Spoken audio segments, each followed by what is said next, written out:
नमस्कार दोस्तों, आप देख रहे हैं MBG न्यूज और आज का दिन पूरे देश के लिए बहुत अहम रहा क्योंकि बजट 2026 पेश हो चुका है। बजट का नाम सुनते ही आम आदमी के मन में सबसे पहला सवाल यही आता है कि मेरी जिंदगी में क्या बदलेगा, मेरे घर का खर्च बढ़ेगा या घटेगा, मेरी नौकरी सुरक्षित रहेगी या नहीं, बच्चों की पढ़ाई सस्ती होगी या महंगी। आज के इस वीडियो में मैं आपको बिल्कुल आसान भाषा में समझाऊंगा कि इस बजट का असली मतलब क्या है। आपसे बस एक छोटी सी गुजारिश है कि अगर आप देश की सच्ची और गहरी खबरें देखना चाहते हैं तो MBG न्यूज चैनल को अभी सब्सक्राइब कर लीजिए ताकि आगे भी ऐसे वीडियो आप तक पहुंचते रहें। दोस्तों, बजट सिर्फ सरकार का भाषण नहीं होता, ये एक ऐसा दस्तावेज होता है जो आने वाले पूरे साल की दिशा तय करता है। इसी से तय होता है कि कौन सा सेक्टर आगे बढ़ेगा, कहाँ नौकरी बनेगी, किस चीज के दाम ऊपर जाएंगे और किस चीज में राहत मिलेगी। इस बार बजट से पहले माहौल ऐसा बनाया गया था कि मिडिल क्लास को बड़ी राहत मिलेगी, टैक्स कम होगा, महंगाई पर लगाम लगेगी। लेकिन जैसे ही बजट आया, लोगों की मिलीजुली प्रतिक्रिया सामने आने लगी। सबसे बड़ा असर देखने को मिला शेयर बाजार में। बजट के दिन बाजार अक्सर हिलता है, लेकिन इस बार जो गिरावट आई उसने सबको चौंका दिया। बड़े निवेशकों ने अचानक बिकवाली शुरू कर दी, छोटे निवेशक घबरा गए, सोशल मीडिया पर डर का माहौल बनने लगा। बहुत से लोगों को समझ ही नहीं आया कि आखिर ऐसा क्या हुआ कि मिनटों में लाखों करोड़ रुपए हवा हो गए। असल वजह थी ट्रेडिंग से जुड़े टैक्स में बदलाव, जिसने बाजार का पूरा मूड बदल दिया। मिडिल क्लास की बात करें तो सबसे ज्यादा उम्मीद इनकम टैक्स से थी। नौकरी करने वाला आदमी हर साल यही सोचता है कि सरकार उसकी सैलरी पर थोड़ा रहम करेगी, लेकिन इस बार ऐसा कुछ बड़ा देखने को नहीं मिला। यही कारण है कि दफ्तरों में, बसों में, ट्रेन में लोग यही चर्चा करते दिखे कि हमारे लिए तो कुछ बदला ही नहीं। हालांकि कुछ छोटी राहतें जरूर दी गई, लेकिन जो उम्मीद थी वो अधूरी रह गई। अब अगर हेल्थ सेक्टर की बात करें तो यहाँ कुछ अच्छे फैसले जरूर दिखे। गंभीर बीमारियों की दवाइयों को सस्ता करने की कोशिश की गई, आयुर्वेद और आधुनिक इलाज को साथ लाने की बात हुई। इससे उन परिवारों को राहत मिल सकती है जो महंगे इलाज से परेशान रहते हैं। मेडिकल टूरिज्म को बढ़ाने की योजना भी बताई गई ताकि भारत इलाज का बड़ा केंद्र बन सके। इंफ्रास्ट्रक्चर पर सरकार ने इस बार सबसे ज्यादा पैसा खर्च करने की योजना बनाई है। नए रेल मार्ग, शहरों का विकास, डिजिटल नेटवर्क, मेडिकल हब, इन सब पर जोर दिया गया है। सरकार का कहना है कि इससे भविष्य में रोजगार बढ़ेंगे, कारोबार तेज होगा और देश की अर्थव्यवस्था मजबूत बनेगी। लेकिन आम आदमी पूछ रहा है कि हमें इसका फायदा तुरंत कब मिलेगा। युवाओं के लिए स्किल डेवलपमेंट, नई लैब, कॉलेजों में सुविधाएं बढ़ाने जैसी बातें हुई।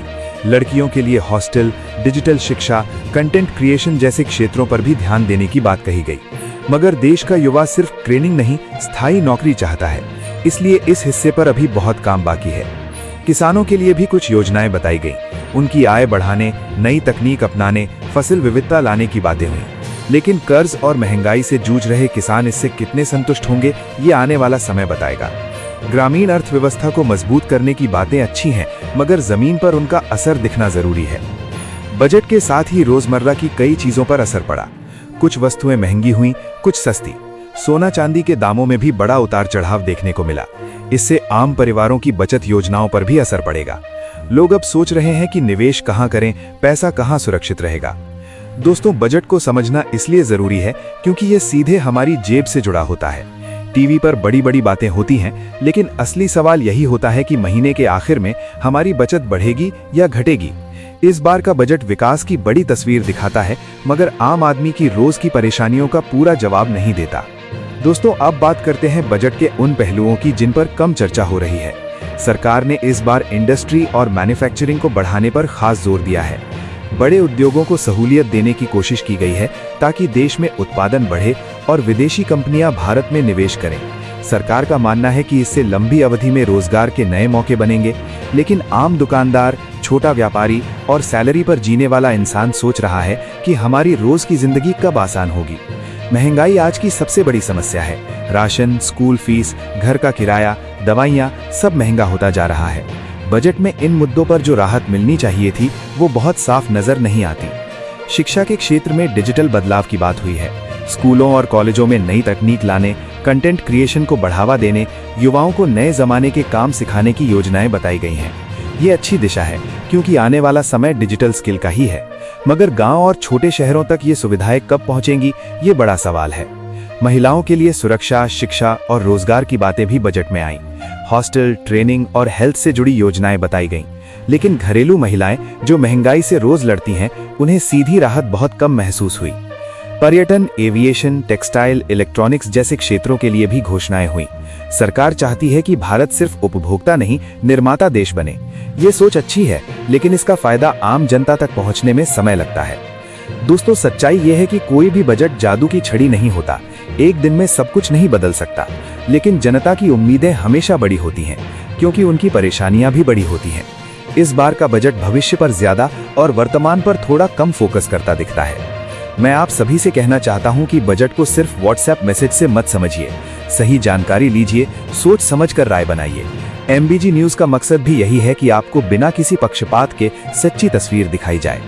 आने वाले वीडियो में मैं आपको बताऊंगा कि इस बजट के बाद किस सेक्टर में नौकरी के मौके बन सकते हैं, छोटे निवेशकों को क्या करना चाहिए, घर का बजट कैसे संभालें और आने वाले महीनों में महंगाई किस दिशा में जा सकती है। इसलिए एमबीजी न्यूज को सब्सक्राइब जरूर कर लेना, ताकि आपसे कोई भी जरूरी अपडेट मिस ना हो। आज के इस लंबे विश्लेषण में मैंने कोशिश की कि आपको बजट की पूरी तस्वीर आसान भाषा में समझा सकूं।